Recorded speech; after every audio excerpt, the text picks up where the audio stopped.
ఆ సందర్భంలో నాకు ఇంకెవరి మీద కూడా వ్యక్తిగత ద్వేషం కానీ మరి వ్యక్తిగత కోపం కానీ లేదు. అనుకోని ఆ సందర్భంలో ఒక కుటుంబం మాట నేను తీయడం ఏదైతే ఉందో అది అనుకోకుండా నా నోటి నుంచి జరగడం జరిగింది. ఆ తర్వాత వారి ట్వీట్ చూసిన తర్వాత నేను కూడా చాలా బాధపడ్డాను. ఎందుకంటే ఏ విషయంలో నేనైతే బాధపడతా ఉన్నానో ఆ విషయంలో నేను ఇంకొకరిని నొప్పించాను అని తెలిసి రాత్రి వెంటనే మరి దాన్ని వెనక్కి తీసుకుంటూ నేను ట్వీట్ చేయడం జరిగింది. కాబట్టి నాకు జరిగిన అవమానం, నేను పడ్డ బాధ ఇంకొకరు పడకూడదు అనేటువంటి ఒక ఆలోచనతోటి నేను బేషరతుగా దాన్ని వెనక్కి తీసుకోవడం జరిగింది.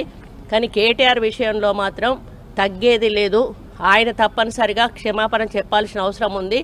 ఆయనే చేసేదంతా చేసి ఈరోజు నన్ను క్షమాపణ చెప్పాలి అని డిమాండ్ చేయడం ఏదైతే ఉందో మరి దొంగ అని తనే దొంగ అని అరిచినట్టుగా ఉంది.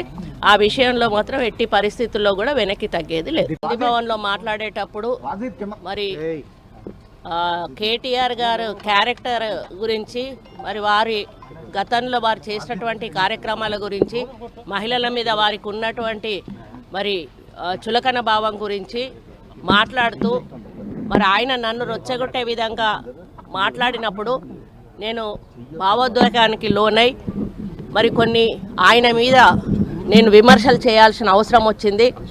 ఆ సందర్భంలో నాకు ఇంకెవరి మీద కూడా వ్యక్తిగత ద్వేషం కానీ మరి వ్యక్తిగత కోపం కానీ లేదు. అనుకోని ఆ సందర్భంలో ఒక కుటుంబం మాట నేను తీయడం ఏదైతే ఉందో అది అనుకోకుండా నా నోటి నుంచి జరగడం జరిగింది. ఆ తర్వాత వారి ట్వీట్ చూసిన తర్వాత నేను కూడా చాలా బాధపడ్డాను. ఎందుకంటే ఏ విషయంలో నేనైతే బాధపడతా ఉన్నానో ఆ విషయంలో నేను ఇంకొకరిని నొప్పించాను అని తెలిసి రాత్రి వెంటనే మరి దాన్ని వెనక్కి తీసుకుంటూ నేను ట్వీట్ చేయడం జరిగింది. కాబట్టి నాకు జరిగిన అవమానం, నేను పడ్డ బాధ ఇంకొకరు పడకూడదు అనేటువంటి ఒక ఆలోచనతోటి నేను బేషరతుగా దాన్ని వెనక్కి తీసుకోవడం జరిగింది.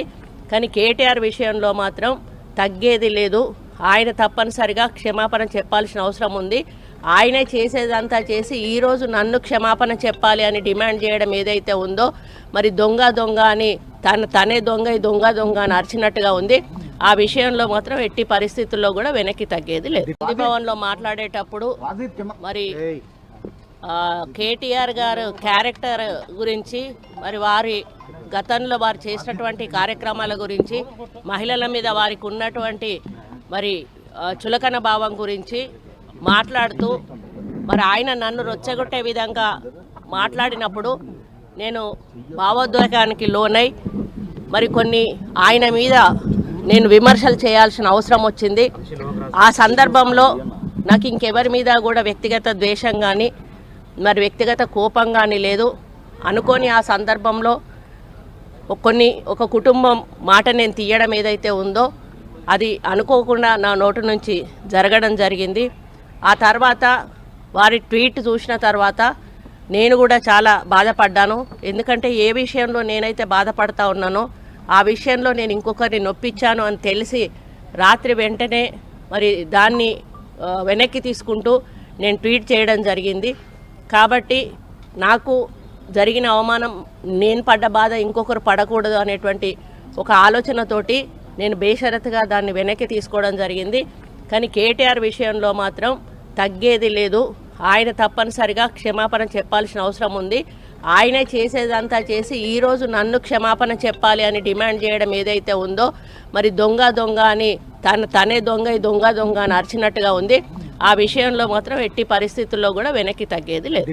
భవన్లో మాట్లాడేటప్పుడు మరి కేటీఆర్ గారు క్యారెక్టర్ గురించి, మరి వారి గతంలో వారు చేసినటువంటి కార్యక్రమాల గురించి, మహిళల మీద వారికి ఉన్నటువంటి మరి చులకన భావం గురించి మాట్లాడుతూ మరి ఆయన నన్ను రొచ్చగొట్టే విధంగా మాట్లాడినప్పుడు నేను భావోద్వేగానికి లోనై మరి కొన్ని ఆయన మీద నేను విమర్శలు చేయాల్సిన అవసరం వచ్చింది.